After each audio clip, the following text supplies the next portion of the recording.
नमस्कार, मैं प्रवीण अलावत हूं। आप 90 डिग्री देख रहे हैं। सत्यलोक आश्रम की मैनेजमेंट की करतूतों को लेकर आज हम एक ऐसा खुलासा करने वाले हैं। न केवल सत्यलोक आश्रम की मैनेजमेंट से जुड़े हुए भक्त बल्कि हरियाणा और देश भर से देख रहे अन्य लोगों के पैरों तले की जमीन है वो खिसक जाएगी। आप सभी ने सुना है कि कबीर जी का एक दोहा है कि साईं इतना दीजिए जामे कुटुंब समाए, मैं भी भूखा ना रहूं साधु भी भूखा ना जाए। लेकिन सत्यलोक मैनेजमेंट की कारगुजारियां ऐसी हैं कि भूखा रहना पड़ रहा है सत्यलोक आश्रम से जुड़े हुए लोगों को।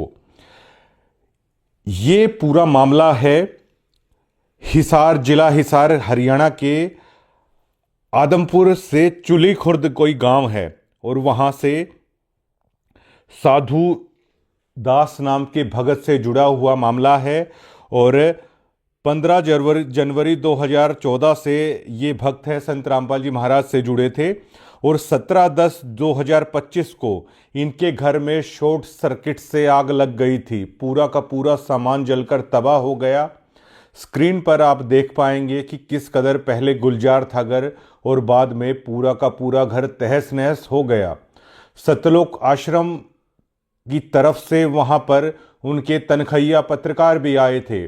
जोर शोर से अन्य भक्तों की और हरियाणा के अन्य लोगों की सिंपैथी बटोरने के लिए, गांव की सिंपैथी बटोरने के लिए बड़े बड़े दावे किए गए थे। लेकिन ये कहानी जब आप साधु दास के जुबान से सुनोगे तो आपको रोना आ जाएगा।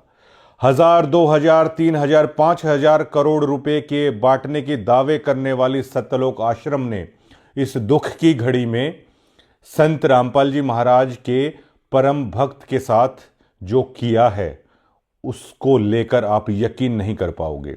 और सत्यलोक आश्रम की तरफ से जो दावा किया जा रहा है कि हम गुरु जी के आदेशों का पालन करते हैं, गुरु जी के आदेशों के बिना मैनेजमेंट में एक पत्ता तक नहीं हिलता। इन्हीं साधु दास ने संत रामपाल जी महाराज से प्रार्थना की थी और संत रामपाल जी महाराज ने आदेश दिया था कि भक्त का घर पहले से भी अच्छा बनाइए। लेकिन मैनेजमेंट की कारगुजारी ऐसी थी, सतगुरु रामपाल जी महाराज के आदेशों को ताक पर रख कर धर दिया और ज्यों का त्यों साधुराम अपने गमों को, अपनी दुख तकलीफों को बताए तो किसके आगे बताए। अब गांव वाले साधुराम का मजाक उड़ा रहे हैं कि आपके गुरुजी के बारे में दावे किए जा रहे हैं, हजारों करोड़ों रुपए की राहत सामग्री दे रहे हैं, घर बनवा रहे हैं, आप तो इतने पुराने डिप्यूटी हैं, आपका क्यों नहीं हुआ। ये बताते हुए फ़ोन पर साधु दास है वो रो पड़ते हैं। अभी कुछ ही देर के बाद है हम उनको फ़ोन करेंगे और वो बातचीत को आप सुनना। क्या साधु दास का यही कसूर है कि वो संत रामपाल जी महाराज से जुड़ा, या साधु दास का ये कसूर है कि वो उस मैनेजमेंट से जुड़ गया जिसने उसके दुख, उसके दर्द में मुंह फेर लिया। आए आश्रम के तनखैये पत्रकार आए, लेकिन उस दर्द को केवल कैमरे में कैद किया, लोगों को दिखाया, झूठे आश्वासन दिए। आज वो वीडियो भी चैनल से डिलीट कर दी उन्होंने और साधुराम का दर्द आज ज्यों का त्यों है। वो दर्द आज नासूर बन चुका है और आप उन तस्वीरों को देख भी पा रहे हैं, वो वीडियोस भी हैं और आप स्क्रीन पे देख पाएंगे कि जो लाल धागे में लिपटे हुए ये 5 जो देख रहे हैं आप गोल गोल, जो सत्यलोक आश्रम से जुड़ा है वो इसे आसानी से समझ जाएगा कि पाठ जब करवाया जाता है तो नारियल के साथ ये चीज़ें दी जाती हैं। ये उस बात का सबूत है कि इन्होंने ज्योति के भी पैसे दिए, पाठ के भी पैसे दिए। स्क्रीन पे आप वो पर्चियाँ भी देख पाएंगे जो आश्रम की तरफ से दी जाती है। ये पर्ची नंबर 34887 पाठ सेवा 4/6/2023 को, नाम साधुदास, चूली खुर्द, हिसार, 15,000 रुपये, 21,000 रुपये का था, 15,000 इन्होंने जमा करा दिए थे और 11,000 रुपये बाद में दूसरी पर्ची में है। ऐसी ऐसी काफ़ी सारी पर्ची हैं, आप स्क्रीन में देख पा रहे हैं। ये पहली बार सत्यलोक आश्रम की कारगुजारियों का प्रूफ के साथ हम लोग दिखा रहे हैं और अब हम फोन मिलाते हैं।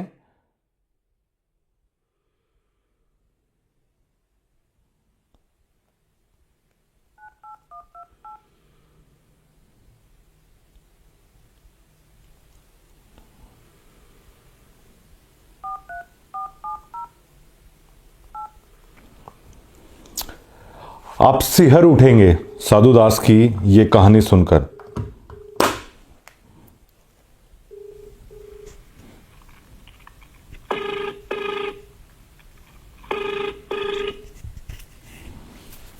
हेलो सत साहेब। अच्छा, आप आदमपुर चुली खुर्द से साधु दास बोल रहे हैं जी? हाँ जी। अच्छा, मैं ये जानना चाहता हूँ कि आप संत रामपाल जी महाराज से कब जुड़े थे, और हमें जैसे पता चला है कि सत्यलोक आश्रम की तरफ से दावा किया गया था कि आपके घर में शॉर्ट सर्किट हुआ था, लेकिन सबसे पहले आप अपना परिचय दीजिए सर। मेरा नाम साधु दास है जी। मैं गांव चूड़ी खुर्द का रहने वाला हूँ जी। जिला हिसार है जी, तहसील मंडी आदमपुर है जी। हमें जैसे पता चला है कि आपके घर में आग भी लगी थी। आप संत रामपाल जी महाराज से कब जुड़े? मैं जी संत रामपाल जी महाराज जी से जुड़ा था 2014 और दूसरा महीना और 15 तारीख जी। आपने मतलब जो पाठ सेवा की और दान सेवा की जो पर्चियां दी हैं, इनमें कितनी सच्चाई है जो हमारे पास हैं? ये तो आपके सामने है जी। मैं आपको ये भी दिखाई हूँ, जो वो है ना गोल गोल गिंडी सी। हाँ जी, हाँ जी। उसका मेरे को नाम तो पता नहीं है जी, क्या होते हो। हाँ, ये पाठ के दौरान शायद दी जाती हैं। हाँ, ये पाठ के दौरान दी जाती है जी। ये कुछ तो मेरे को पाई नहीं। और ये जो प्रसाद लाते हैं ना, पर्चियां उनको जमा करवाते हैं जी, तब ये इसमें देते हैं कुछ छुहारे, अखरोट, नारियल, ऐसा 2 किलो सामान देते हैं जी। इसका मतलब आप 2014 से जुड़े हैं, तो आप काफी पुराने भक्त हैं जो सत्यलोक आश्रम से जुड़े हैं सर। बहुत बहुत पुराने भक्त हैं जी। हम यहाँ हमारा गांव चूड़ी खुर्द है, इसमें एरिया में कोई नहीं था जी जब आप जुड़े थे। हाँ, हमने बहुतों को जोड़े जी परमात्मा की दया से। आपने दान भी किया, आपने और लोगों को भी जोड़ा परमार्थ के रास्ते पे, परमात्मा के रास्ते पे। तो जो आपके घर, आपका घर जो ये पूरा जलकर राख हुआ, ये पूरा मामला क्या है सर? ये जी, मैं 17 तारीख और 10वां महीना अपने पास एक टाटा एस है। मैं किसी भगत की बुकिंग पर गया था, और जो भगतपति है वो निबली में कुछ घर की सफाई कर लो जी। अपने मोटरसाइकिल थे 2 भीतर, तो मोटरसाइकिल बोली ये बाहर निकाल दो। तो मैं कहा जी रहने दे, किसी सफाई अपन के सफाई का करना, बोले काट दो, मेरा जी करे दिमाग कर लिए भाई। वो 2 मोटरसाइकिल बाहर काट दिए, और सामान कटवाने के लिए वो पड़ोसियों के पास अपने जो साथ में घर है वहां गई हुई थी। और वहाँ एक लड़की है, अपने जो चाचा लगते हैं, जो धर्मा सारण है जी। तो वह बोली के भाभी जी मैं कटवा दूंगी, आप 2 मिनट में बैठ जाओ, मैं कपड़े धो लूं। तो पीछे से कोई शॉर्ट सर्किट से आग लग गई। वो वहां बैठी थी, मैं बुकिंग पर गया हुआ था। आग लगने के बाद पड़ोसी बाज के आयर बोला, भक्तों क्या कर रहे हो भाई? का आपका धुआं लिखड़ा, घरे कोई आई नहीं। ये पड़ोसियों की जारी थी। जब फिर पता चला हमारे गांव के सरपंच साहब, उनका हमेशा में घर है हमारा जी गली में ही, तो वो भी घर पर नहीं था। उसको मेरे को तो बताया गया कि भी जो वो सरपंच के घरवाली है, उन्होंने फोन किया। वो गांव चूड़ी में गया हुआ था। वो अंता रास्ते में ही आते आते फायर ब्रिगेड को फोन किया।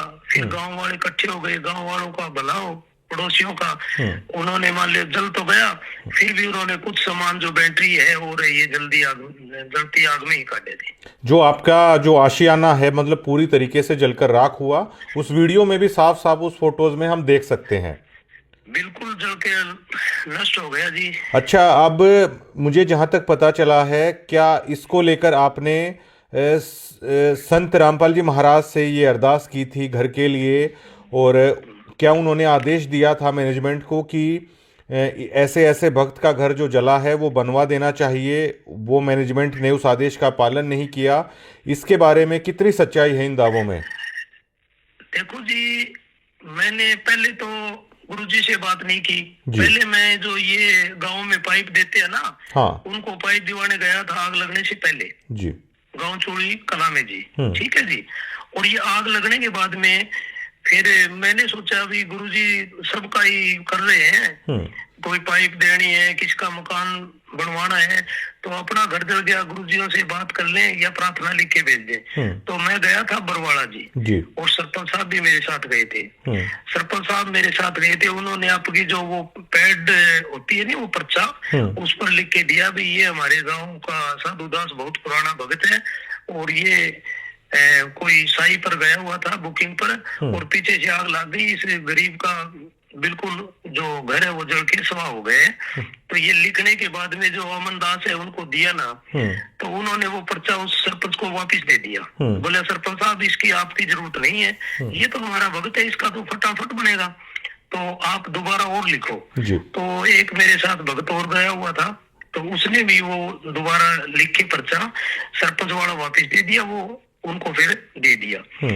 तो मेरे भगत जी उन्होंने ऐसा व्यवहार किया ना, सरपंच की भी बेइज्जती करी, भाई आपकी जरूरत नहीं है।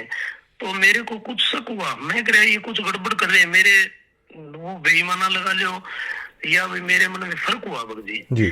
फिर मेरे को ये लगा कि भी आप परमात्मा से बात करूं तब मेरा शांति हो। तो भगत जी मैंने गुरुजियों से वहां जाके कुछ ये अन्नपूर्णा मुहिम का जो मकान बनते वो काम चल रहा था। मेरे को किसी भगत ने बताया कि 4 बजे फोन आएगा, ये इस बात का मेरे को भी पता है, क्यों हम जाते थे, ये लोगों के जो मकान बनते हैं वह हम फ्री में ही काम करवाते थे भगत जी, और साथ में गाड़ी भी ले जाते थे। तो भगत जी वहां गए, वहां मैं प्रिंकल दास है उसको मैं बताया भगत जी ये बात होगी, उनको पता तो था ही। तो बोले भगत जी कोई बात नहीं, गुरुजियों से बात कर लो। वो इतनी बार में भगत जी गुरुजियों का फोन आ गया जी। मैंने कहा परमात्मा ये बात हो गई, दास का सारा घर जल गया और भगतमती रो रही है। बोला बेटा जान बची तो लाखों पाए, फिर क्या बात हुई, कोई बात तो नहीं, परमात्मा की भक्ति करो। और प्रिंकल भाई यूं काम कर बेटा, भगत का पहले से घर बढ़िया बना दे, और जो जले वो सामान पहले से ज्यादा कर दो जी। अरे बेटा क्यों घबराओ, घर पहले से ढाटा भर देंगे। वहां से मैं आ गया भगत जी। आने के बाद में वो फतेहाबाद जिला है, वो प्रिंकल दास ने हिसार ये कोऑर्डिनेटर है कि मेरे को तो पता नहीं, मनोज दास इसके पास वो जो वीडियो रिकॉर्ड है वो सेंड कर दी जी। मैं बोला भगत जी ये तो पहले इनको पता है, ये तो संभाल ही नहीं रहे, बोले आप इनसे बात करना। तो मैं मनोज ने मैं कह रहा भाई एक बात अभी आगे तो देखो, आ रही यार आए नहीं आप हमारे घर में। बोला भाई साहब टाइम नहीं लगेगा, टाइम लगेगा तब आ जाएंगे। मनोज दास जो महाराज जी के छोटे बेटे हैं वो नहीं, जो मनोज है सीसा का। अच्छा सीसा, शायद गुरुजी के लड़के नहीं ये। और अमन दास इसको मैं जानता नहीं, ये रोहतक के कहाँ के है। हाँ हरियाणा कोऑर्डिनेटर है अमन दास, हरियाणा कोऑर्डिनेटर। तो इन के बाद दूसरे या तीसरे दिन मैंने फोन कराया भगत जी, तो इन्होंने जवाब दिया कि गुरुजी ने कहा कि रामजादा ऐसे ही करता है, इसका कोई जरूरत नहीं है। मैं बोला भगत जी ऐसी बात, गुरुजी भगवान है वो, उन्होंने मैं बात करी तब उन्होंने ये बात कही, तो दोबारा ऐसी बात नहीं बोलेंगे वो जी। और बोले आपके पास तो मोटरसाइकिल है, टाटा हैस है। तो मैं बोला भाई ये किस्तों की है, जो भी मैं साधन ले आया हूँ, मैं आश्रम में फोन किया हूँ, फोन करवाने के बाद में 25,000 रुपए पाट के दिए हूँ मैं हर साधन के, और इनकी किस्त भी भरता हूँ। मेरे परमात्मा की दया से सब कुछ है, लेकिन अब मेरे ये जो झोपड़ी है इसमें आग लग गई। मैं आपसे ये नहीं कह रहा मेरे पास साधन नहीं, साधन है ही, गुरुजी ने साधनों भी तो नहीं किया वहाँ। अच्छा इन्होंने ये कहा कि गुरुजी ने कहा है कि ये हरामजादा तो इसी तरह करता रहता है। हाँ ये बात कही है, और जबकि मैं जेल में भी मेरी गुरुजियों से बात हुई है, मेरे बहुत लाड करे भगत जी। गुरुजी को लेकर तो शायद कोई यकीन ना करे कि संत रामपाल जी महाराज भी कभी ऐसा बोल सकते हैं। नहीं भगत जी, गुरुजी कह नहीं सकते ऐसे जी। गुरुजी अंतर्यामी है, मेरे को ये भी पता है भगत जी कि जो गुरुजी ने कहा नहीं कि बेटा तेरा जाओ भी प्रिंकल दास इसका पहले से ज्यादा घर भर दो, और बेटा घबराने की जरूरत नहीं। तो मेरे को ये भी विश्वास है, इन्होंने तो जो चाल चलाई है वो चल गई, पर बाकी भगत जी मालिक तो करेंगे। तो जब और इन्होंने क्या क्या इस मुद्दे पर आगे आप बता रहे थे उसे कंटिन्यू कीजिए। मैं भगत जी धनाना आश्रम में भी गया जी, और इन्होंने इन्होंने ये कहा कि भाई आप हमको पता चले कि आप गुरुद्रोही हो, पवन से मिले हो। अच्छा। मैं बोला भगजी फिर मेरे को वहां आप मेरे को बुरा बताओ, मेरे को रीस आ गई भगजी जी। मैं बोले भाई आपको कौन गुरुद्रोही बता रहे हैं, कौन पवनदास है? मैं तो भाई साहब से किसी मिले ही नहीं, जानता ही नहीं, मेरी बात कराओ। तो उन्होंने बात भी नहीं कराई। बोले कोई बात नहीं भगजी, आप मिले नहीं हो तो फिर क्या बात है? बोले आप परमात्मा से माफी मांगो। मैं किस चीज की माफी मांगू बताओ? परमात्मा से 100 बार मांगू, मेरा ही घर जरा, मैं क्या किस चीज की माफी मांगू? माफी मांगू आप, मेरी परमात्मा से बात हुई है या मेरी दोबारा बात कराओ, मेरी संतुष्टि हुई जी। तो इन्होंने भगजी ये बात नहीं की। तो मैंने ये जो पर्चियों वाली दान वाली बात है, मैं आज तक हमारे गाँव में आगे पता कर लो, किसी को नहीं बताई थी। मैंने तो ये जो शब्द लिया हूँ यही कहा हूँ कि ये परमात्मा संत रामपाल जी महाराज ने दिया। आज भी पूछोगे तो आपको गांव में एरिया में यही बताएंगे। तो मेरे को भगजी ने यही शिक्षा दी थी कि भगजी अगर आपने जो दान किया है, पहले की बात है, अगर जो यूं कह दिया मैंने दे दिया तो आपके सिर पर मार पड़ेगी, आपको ये मुझे दूध पकड़ के ले जाएगी। मैं डरता बताता अपनी भगजी ये आग लगी है नहीं, जो मेरे को रीस आई है। माँ जी परमात्मा से ही बात करेंगे फिर, भाई मालिक आपने तो ये कहा था इसका घर बन जाए, तो आपका ये कहना नहीं माना तो मैंने आपकी दान वाली बात बता दी जी। तो इन्होंने जो सतगुरु महाराज का, आपके गुरु का जो आदेश था, उस आदेशों की भी मैनेजमेंट ने धज्जियां उड़ा कर रख दी। बिल्कुल धज्जियां उड़ा दी जी। और जी बताइए।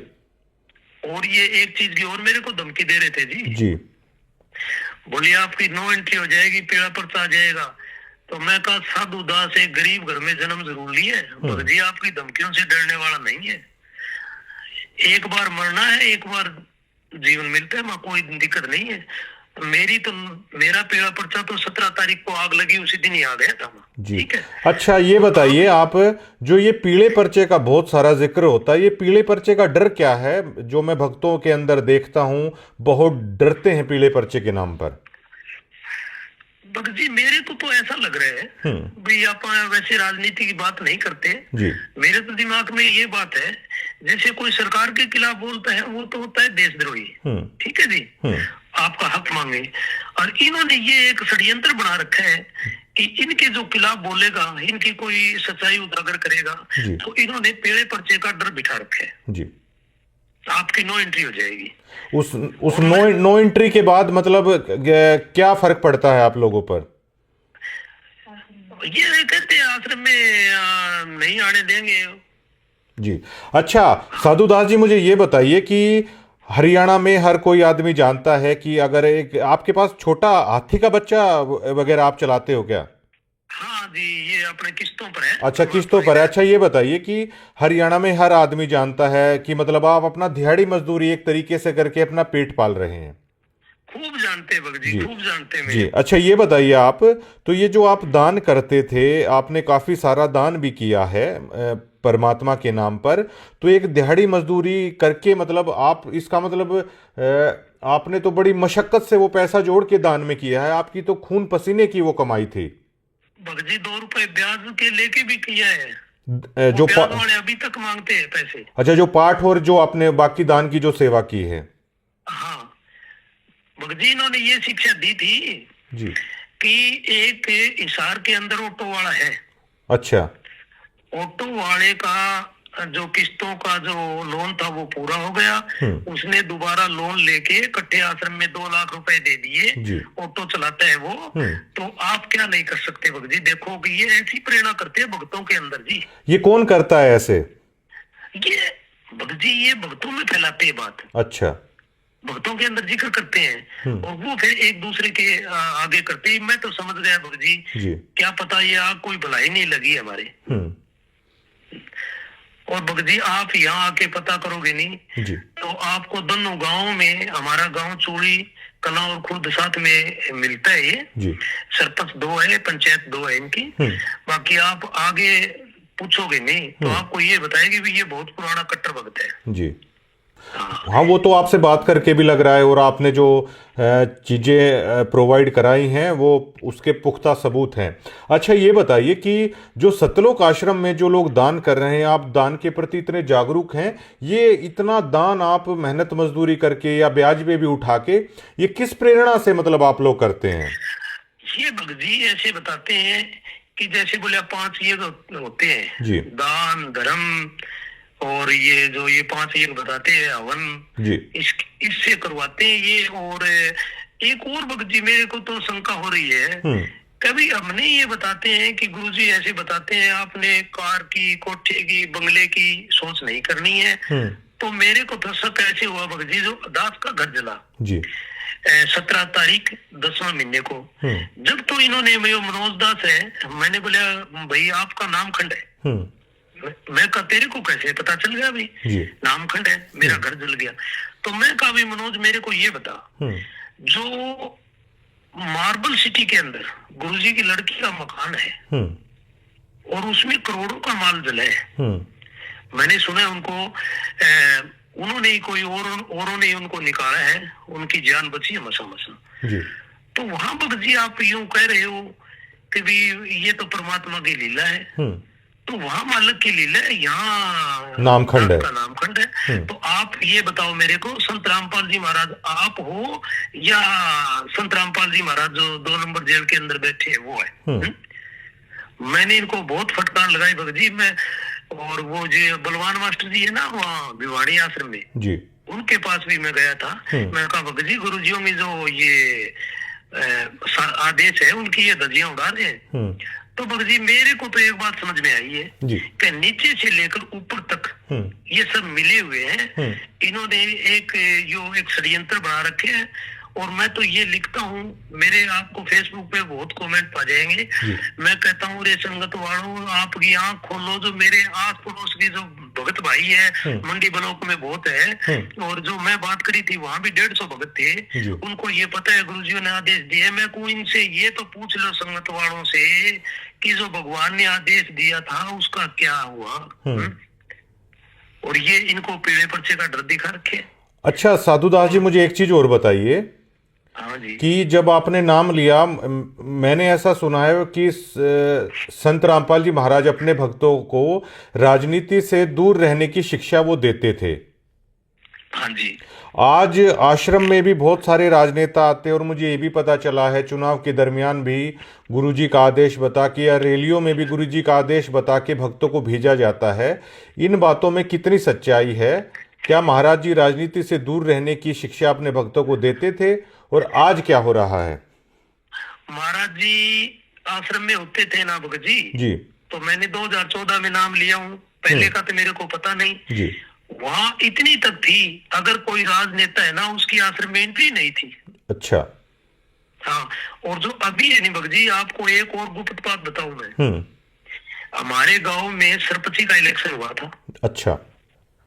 और गुरुजी के लड़के को वहाँ जो एक जेल वार्ड है हमारे गांव का है, उन्होंने कहा था कि आपके भगत है वहाँ, तो आप मेरा भाई खड़े हैं तो सरपंची के बारे में आप कह देना, अभी वोट दे दे। तो ये मेरे पास फोन आया था इस हाथ से, और ये मेरे को आप कभी भी मान लो आप सामने कर लेना, ये मैनेजमेंट वाले जितने भी है मैं उनको सामने बता दूंगा ये बात जी। हाँ, और 2019 में कांग्रेस पार्टी के लिए इन्होंने पीला पर्चा निकाला था, और अभी के लिए ये जो बीजेपी का चुनाव था जो इन्हों को वोट दिवाए थे भगत जी। और ये मूर्ख इतने हैं, मेरे को तो इन पर रीस भी आती है भगत जी, संगत वालों पर। जानबूझ साची तजर करे झूठे से ने ऐसे की संगत प्रभु सुपने में ना दे। इनको जानबूझ के ये मान लो जो सच्चाई है उसको तजर लग रहे। मैं इनसे पूछता हूँ कि भैया हमने कहा कि नहीं कहा, ये जो वोटों के लिए ये कहने लगे। परमात्मा तो ऐसे कहते हैं कि अगर घर का भाई खड़ा हो जाए नहीं, उसको वोट दे दे, उसकी सपोर्ट नहीं करनी है, उसके साथ गांव में नहीं फिरना है। बताओ, तो ये बात है भगत जी। और क्या हमें ऐसा पता चला है कि जो समाज है वो आपको ताने देता है, आपके गांव के आसपास के लोग, कि आपके आश्रम वाले तो दावा कर रहे हैं कि इतने लोगों के घर बना दिए, हजारों करोड़ की राहत दे दी, आपका घर जलकर राख हुआ, आपका क्या हुआ? क्या आप लोगों को इस तरह के ताने दिए जाते हैं? ताने दिए जा रहे हैं भगत जी। यहाँ आश्रम से कुछ लोग आए, भगत जी भगत आए, तो जैसे हमारे घर में मांझा गुदड़े जो भी है, शोर छोड़िए सब जल गए, राख हो गए। जी तो हमारे गांव के पास एक मराना है 6 किलोमीटर, वहां से कुछ भक्तों ने मेरे पास शोर मांझे लाके छोड़ दिए। तो ये 2-3 दिन बाद में आए। जी आग लगने के बाद में शायद 10-15 दिन भी निकल गए होंगे। तो आने के बाद में एक लेडीज थी, मेरे को पता नहीं कौन ही वह, मैं यहाँ था नहीं, मैं बुकिंग पर गया हुआ था। तो इन्होंने क्या, आपके मांझे बच गए, आपके फलानी चीज बच गई। तो गांव के सरपंच और हमारे पड़ोसी थे, उन्होंने कहा कि आप ये कह रहे हैं इसकी यह चीज बच गई, इसकी यह चीज बच गई, ये जो है ये तो पड़ोसियों ने लाके दिए इसको, मांझे दिए। मांझे क्या होता है जी? मांझे क्या होता है, थोड़ा सा आप समझाएं तो। बिस्तर, ये खाट, अच्छा मंजी, ठीक है जी, मंजी बोल देते हैं। हाँ हाँ हाँ, मंजी बोलते थे जी। तो उन्होंने भी इनको धमकाया भगत जी। फिर बोले आपके पास ये छोटा हाथी है, मोटरसाइकिल है। तो ये हमारे जो पड़ोसी है ना, उन्होंने कहा था कि ये जिंदल की फैक्ट्री का मालिक है जी, ठीक है, इसका घर जला हुआ है, इसे बनाओ तो ठीक है, वरना यहाँ 5 किलो चीनी लेकर मत आना। अच्छा हाँ। तो ये भगजीज वहां जाके ज्यादा वकालत करी, तो इन्होंने गांव वाले सरपंच और ने इन्हें धमकाया और था जी। फिलहाल मतलब जो देखिए, आपके बच्चे भी हैं, आपकी धर्मपत्नी भी है, आप लोगों के साथ ऐसा हुआ, तो एक परिवार के तौर पर मतलब आप कैसा महसूस करते हैं कि आप लोग क्या सोच के जुड़े और मतलब किस तरीके से चल रहा है? एक परिवार के तौर पर आप कितना टूट चुके हैं इस घटना के बाद? जी टूटे को मैं इतना टूट चुका हूँ कि जो अपने 2 बच्चे हैं जी, मैं उनको भी ये कहता था पढ़ाई की कोई जरूरत नहीं है, आप माला काटो जी, परमात्मा सतलोक में ले जाएगा जी, ठीक है। अब वो ही न्यू कहते हैं बच्चे मेरे को कि पिताजी आप ये कह रहे थे माला काटो, आपको सतलोक में ले जाए। सतलोक में तो आप कद जाओगे, अपना तो घर है झोपड़ी और बुलगी जी। और इसकी गुरुजियों की जो परमात्मा धरती पर आ रहे हैं, उनकी ये मैनेजमेंट आ रही, कौन चलन दे, तो सतलोक में ये कैसे ले जाएंगे? ये वो तो अंतर्यामी, उनको पता नहीं है, इन मैनेजमेंट वालों को धमका नहीं सकते भाई ये कैसे कर रहे हैं। आपकी सुन के मैं भी मतलब अंदर तक हिल जा रहा हूं, तो मैं समझ पा रहा हूं कि आप लोगों पर क्या बीती है। तो ये जो मैनेजमेंट को आप किस तरीके से देखते हैं? क्योंकि ये लोग दावा करते हैं बिना सतगुरु महाराज की आज्ञा के बिना पत्ता भी नहीं हिल रहा, ये इस तरह के दावे करते हैं, तो आप क्या सोचते हैं? ये बेमतलबी बकवास है भगत जी। इन्होंने ये एक बिल्कुल 1001% धंधा बना रखे। शादी होती है, 2 बच्चों की रमैनी होती है, ये ऐसी उन पर प्रेशर डालते हैं कि लड़की वाले 2 पार्ट लगवाएं, लड़के वाला 2 पार्ट लगवाएं। ये दावा किया जा रहा है कि फ्री में हो रहा है सब कुछ। कुछ नहीं हो रहा भगत जी फ्री में। मेरे पास सबूत है, सारनाम लेने गया था, 25,000 रुपए के 2 पार्ट लगे, 25 की। आप कहां से लाएंगे फिर 2 सदस्यों का 50,000 रुपए? आप सारनाम लेने गए? मैंने तो सतलोक में जाना था, हमने तो ब्याज कुछ ब्याज पर लेकर कुछ ये छोटे हाथों की कमाई से कर करके दे दिए।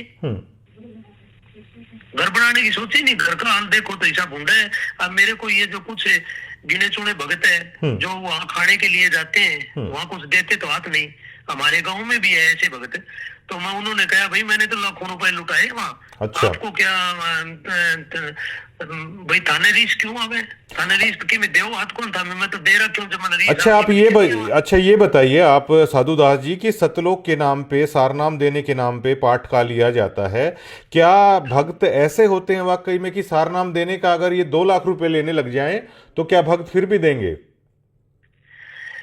भगत जी कोई देना रहा वो तो दे ही सके, बाकी मैं तो जो यहाँ जोड़े हूँ नहीं भक्तों को, अब मेरे को आगे जो बूढ़ी ठहरी लुगाइयां हैं वो उड़मा देती है, कोई मौसी है कोई ताई है कि बेटा तुमने हमको वहां फंसाया।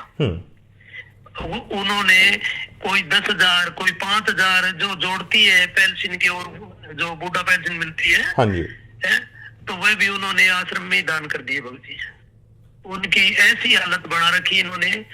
और मैं तो ये कह रहा हूँ कि भैया समय रहते जाग जाओ।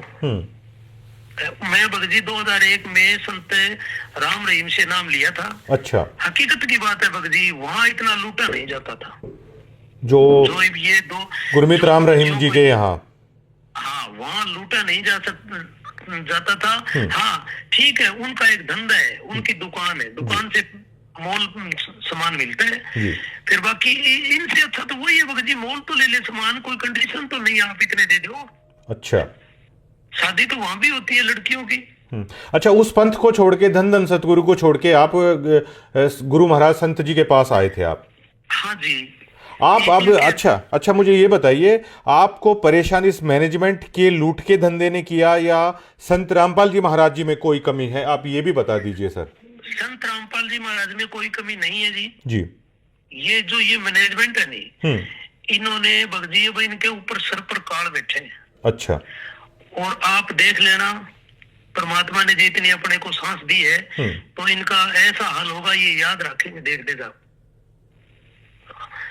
ये भगत जी ऐसा बुरा हाल करते हैं, ये जैसे इसी बड़ी बड़ी गाड़ियां निकालते हैं और ये मान लो जैसे ये गाड़ियों में आते हैं, बड़ी बड़ी गाड़ियां लेके आते हैं और हमको कहते हैं कि आपने कारगिर इनकी जरूरत नहीं है, और हमको ये कहते हैं दान का बताना ही नहीं है। अच्छा। आप ये सोशल मीडिया पर और बड़े बड़े एमएलए सरपंच जो विधायकों को बुला बुला कर ये बड़ा वो लड़कियों का डांस होता है, वहाँ ये उनको इनाम देते हैं। मैंने देखे कई वीडियो में, पैसे भी देते हैं खूब। तो ये हम नहीं दे सकते, इससे अच्छा तो हम आप दे देते गरीबों को। अच्छा ये बताइए कि आप 2014 से जुड़े, तो 2014 के बाद से आपकी कंडीशन ये है कि आपका घर जल के राख हो गया, तो ये जो लोग हैं इनकी कंडीशन क्या है? ये तो बहुत महंगी महंगी गाड़ियों में चल रहे हैं। कंडीशन क्या है भगत जी? मैंने आपको गुरुजियों की लड़की का मकाम बताया। ये पहले ये 2014 में ये किस हालात में थे? आज तो मतलब इनका लाइफस्टाइल अगर आप देखेंगे तो आप अंदाजा नहीं लगा सकते कि कैसे हो रहा है सब कुछ। तब भगत जी ये भीगी बिल्ली थे। अच्छा। नहीं था इनके पास जब संत जी थे, जब गुरु जी बाहर थे। हाँ, तब कुछ नहीं था इनके पास। अच्छा। हाँ, और गुरुजी थे वो तो आमी सामी बात हो करती। परमात्मा इनको अब इनको पता नहीं है भगत जी, भी परमात्मा अंतर्यामी है, वो वहां भी बैठा आपको देख रहे हैं जी। इन्होंने मेरा तो सबसे ज्यादा भगत जी भाई, आप कह रहे हो नहीं भाई, मेरे को भी अंदर से न्यू महसूस होता है कि भाई ये जो संगत है, बेचारी भोली संगत है, इनका क्या बनेगा? मैं तो इनसे निकल गया, मैं तो परमात्मा आएगा तभी बात करूंगा। अच्छा ये बताइए कि क्या आप मानते हैं कि जो ये संत जी से जुड़े हुए मैनेजमेंट के लोग हैं आज जिस तरह की लग्जरी लाइफस्टाइल जी रहे हैं, तो बिना मेहनत की बजाय आप लोगों का दिया हुए पैसे पे ये सभी हो रहा है? कितनी सच्चाई मानते हैं आप इस बात में? 1001% है भगत जी। जी। और ये एक बात और बताऊं भगत जी। हाँ जी। ये झूठा दावा करते हैं कि भी जो संत रामपाल जी महाराज के जो ये बेटा बेटी है, ये किसानों के खेत में बैठे हैं और कि जो अब बाढ़ के टाइम आते हैं, ये बिल्कुल झूठी बातें हैं। ये कुछ हासिल करना चाहते हैं, मेरे को तो पता नहीं, या राजनीति में आते होंगे। और बाकी ये महंगे महंगे स्कूलों में पढ़ते हैं। ये सब इनके काम हाई लेवल के चलते हैं भगत जी। ये लोग दिखावा करने के लिए आते हैं। और बाकी जैसे ये अन्नपूर्णा मुहिम के द्वारा मकाम बनते हैं, ये अगर इनको फोटो बनवानी होती हो तो एक एक चक लेंगे, और वरना ये तो हाथ ही नहीं लगाते जी। बताओ। अच्छा ये बताइए कि आपके दिल पे क्या बीतती है जब लोग आपको ताने देते होंगे कि संत रामपाल जी महाराज से जुड़ के आज आपके हालात क्या हैं, तो आपकी मनोस्थिति क्या होती है, आपकी, आपके परिवार की, आपके बच्चों की? तो मतलब क्या चलता है आपके अंदर जब लोग ताने देते हैं आपको? भगजी चलता ये है कि जैसे 2014 से जुड़ा था जी है, अब लोग कहते हैं कि तू संत रामपाल जी महाराज की खातर ऐसे कहता था, ऐसे कहता था। क्यों? जो हमारे गिरी पंथ का एक डेरा है चंडीगिरी का, तो यहाँ एक वो मनसागिरी जी थे, फौजी थे महात्मा, तो उनके साथ मेरी लड़ाई भी हुई थी। उन्होंने कहा था कि भाई ये आपने पुस्तक बांटी तो आपको ये कर देंगे, ये कर देंगे। तो उनके साथ मेरी खूब लड़ाई हुई थी। उन्होंने कई दिन से वो गाना भी चलाया था, जो वो वहाँ केदारनाथ में बाढ़ आई थी ना, लोग मरे थे। उसके नाम पे और गुरुजियों के नाम पर उसके वो सेम गाना गाना निकाला था। हाँ। तो मेरी बहुत गुरुजियों के जो यो सत्संग लाइन है गुरुजी जो नाम दीक्षा देते हैं, मैं यही कहता था संत रामपाल जी महाराज पूरे विश्व में ही एक ये तत्वदर्शी संत है, और कोई धरती पर ज्ञान है ही ना इनके सिवा। तो मेरी बहुत उमंग थी भगत जी, भक्तों को बहुत जोड़ता था, गाड़ी में ले जाता था, और वो उन उमंगों पर इन्होंने हमारे गांव में या एरिया में मेरे को बोलने जो का नहीं छोड़ा, और लोगों ने मेरी मजाक बढ़ाई है कि ले ले टिंडे ले लिए कितने। मैं एक भी उनको कहूँ भाई गुरुजी ठीक है ये कर रहे हैं गलत सारा गुरुजी जी। तो इन लोगों का कहाँ ठिकाना बनेगा जब आप जैसे श्रद्धावान की श्रद्धा को इन्होंने तहस नहस कर दिया? क्या मानते हैं आप? ठिकाना बनने लग रही है भक्ति, तो इनके जो संगत जुड़ी हुई है, जैसे आपने सोजत का देखा होगा, वहाँ दो एक बच्चे की मौत हुई है, एक वो जो उसकी माता जी है कौन है वो, उनके भी कोई टाबर टिकर होने वाला था, वो भी मेरे जान में अभी बीमार है, वो झटका लगे। हाँ, आज भी एक्सीडेंट में आश्रम में आए हुए थे राजस्थान के कुछ किसान या जाट नेता थे, तो उनकी भी आज एक्सीडेंट में मौत हुई है। ये भी मामला काफ़ी चल रहा है। अच्छा सर, ये बताइए, ये और मुझे बताइए आप, क्या आप इस पूरे मामले में जो मैनेजमेंट है, क्या वो जातिगत भेदभाव क्या होता है वहाँ पर? क्या आप ये मानते हैं आपके मामले में कोई जातिगत भेदभाव भी हुआ? जातिगत भेदभाव भगजी, जैसे इनको हमारे जो घर है ना, हाँ जी, इनको पता चला कि भी ये एक दानक समाज से, दानक जाति से बिलोंग करता है जी, तो इन्होंने उस परमात्मा के आदेश को ही खारिज कर दिया इन्होंने, सिर्फ इसलिए कि जातिगत आधार पर आप मानते हैं? बिल्कुल करते हैं भगत जी, परमात्मा के बच्चे हैं, झूठ नहीं बोलते। तो जो एक और बात बताऊं भगत जी, हाँ जी, हाँ जी, जैसे फतेहाबाद एरिया में मकाम बनते हैं, हिसार जिले में मकाम बनते हैं जी, जो गुरुजियों के लिए इतने गंदी भाषा बोले, जिन्होंने बाठे मारे, हाँ, उन्हीं लोगों के ये मकान बढ़ाते हैं, क्योंकि उनका एरिया है, ये कोऑर्डिनेटर है या कोई सरपंच के कहने से उनकी जान पहचान वालों के मकान बनाते हैं। मैं आप खुद सेवा में गया हुआ हूँ, अभी मेरे को जब तो मेरे आंखों के आगे पट्टी बंधी हुई थी, हाँ, और अपना खुद का घर जड़े तब मेरी ये आंखों की पट्टी खुली है भगत जी। तो परमात्मा तो कहते हैं कि वो जो परमात्मा होगा, पूर्ण संत होगा, वो समदृष्टि रखेगा, वो चाहे जातिगत हो चाहे धार्मिक हो, किसी के साथ भेदभाव नहीं करेगा। तो क्या ये उससे उलट चल रहे हैं? ये समदृष्टि किमी को रखा भगत जी, कुछ ही समदृष्टि को नहीं इनकी जे मैं बताऊं कि थाना, अब जैसे हमारी ये वीडियो आई है जी, अब और भी आएगी, मैं रुकने वाला नहीं हूँ जी। इनका जोर चल रहे थे, ये गोली मार दे, समदृष्टि तो क्या नहीं रखा, ये गरीब ने खा जा दी। आश्रम के ऊपर जो संत महाराज जी की फोटो है, उसके ऊपर लिखा हुआ है कि धानक रूप रहा करतार। भगत जी, ये जो परमात्मा है नहीं, उस पर तो लिख रखे ये धानक रूप रहा करतार। हाँ, ये ऐसा नहीं मानते हैं। ये जो पहले हमने अंग्रेजों का जो वो राज था, ये मुगलों का बोलते हैं ना, ये उससे गए गुजरे हैं ये लोग, जो मैनेजमेंट वाले हैं। हाँ, ये उनसे भी गए गुजरे हैं।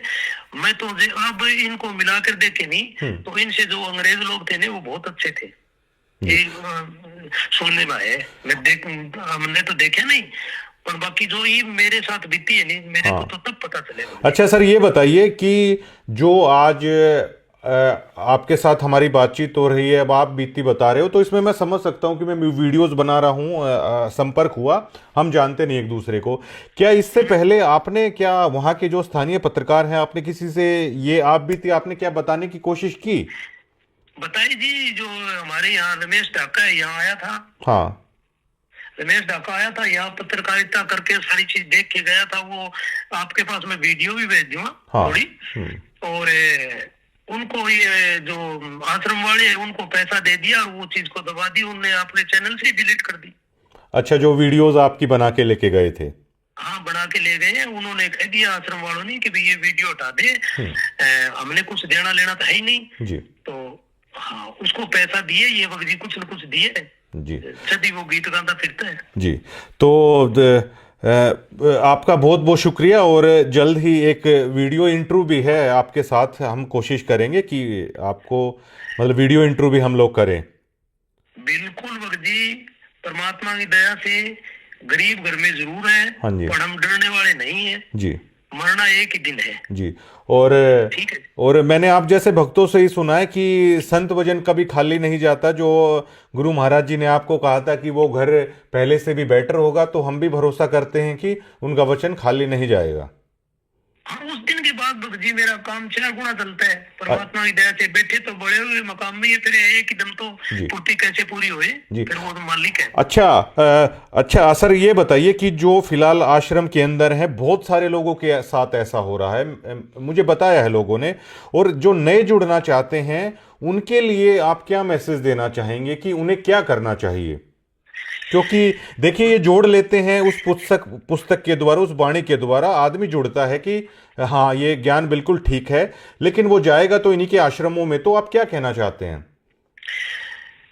भक्त जी परमात्मा की दया से मैं तो यही कहना चाहता हूँ कि यहाँ जो जुड़ेगा ना, वो अभी तो पहले तो ये बुला फुसला के जुड़ाएंगे, फिर उसको दान दत्ते की बात करेंगे जी। उनको आपको ही पता चल जाएगा इनके पास कुछ नहीं है। जी।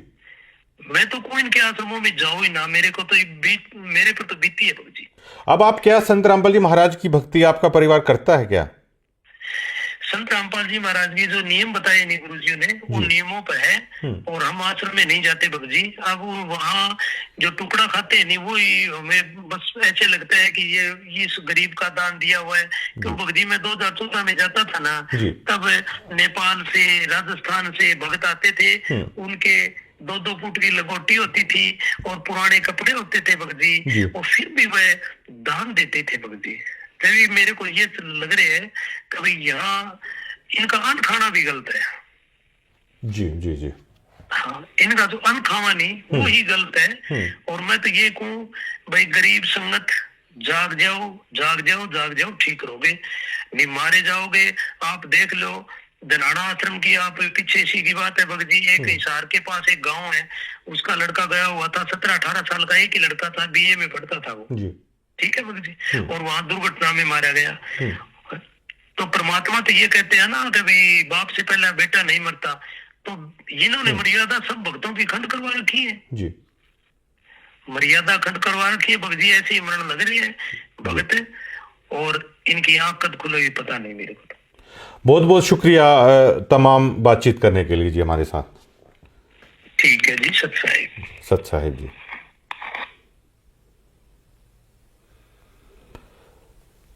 अभी आपने ये सुना कि इससे आगे कहने के लिए मेरे पास शब्द नहीं है। और अगर आपने इस साधु दास के परिवार की अगर दास्तां सुनी होगी ना, तो आज वो लोग कह रहे हैं कि लोग उन्हें ताना देते हैं, और समाज के ताने हर पल हर दिन उस परिवार पर क्या गुजर रही होगी। और जो लोग कह रहे हैं कि कमेटी संत रामपाल जी महाराज के बिना तो कमेटी कुछ करती नहीं है, गुरु महाराज के आदेशों को भी ताक पर रख दिया। ये मैं नहीं कह रहा हूँ, 2014 से जो भक्त जुड़े हैं वो कह रहे हैं। और उन्होंने यहाँ तक कह दिया कि 2 रुपये सैकड़ा पर पैसे उठा के उन्होंने दान किया। और ये कह रहे हैं कि ये दान कुपात्रों को दे दिया गया, उनके पैसों पर मौज उड़ाई जा रही है। 2014 में जिनके हालात कुछ थे, आज वो लग्जरी गाड़ियों में घूम रहे हैं, आलीशान महल हैं उन लोगों के पास, लेकिन साधु दास जैसे लोगों के घर हैं वो जलकर राख हो गए। ये अकेले साधु दास की कहानी नहीं है, पता नहीं कितने ऐसे भक्त हैं जिनकी श्रद्धा को, जिनके अरमानों को रौंद दिया गया मैनेजमेंट ने, और जिनके सपने, जिनकी श्रद्धा जलकर राख हो गई। 90 डिग्री अब उन तमाम लोगों की आवाज़ बनेगा, हम सिर्फ इतना कहना चाहते हैं। और अगर आप भी सतलोक आश्रम से जुड़े हुए हैं, कोई अपनी बात रखना चाहते हैं, फ़ोन पे बातचीत आप कर सकते हैं, वीडियोज़ इंटरव्यू कर सकते हैं, नाम ना बताने की शर्त पर भी आप हमें सारी जानकारी दे सकते हैं। और अगर आप ऐसा करते हैं तो आप घबराइए मत, आप उस परमपिता परमात्मा के रास्ते पर ही चल रहे हैं, क्योंकि सच के साथ परमात्मा होता है। शुक्रिया।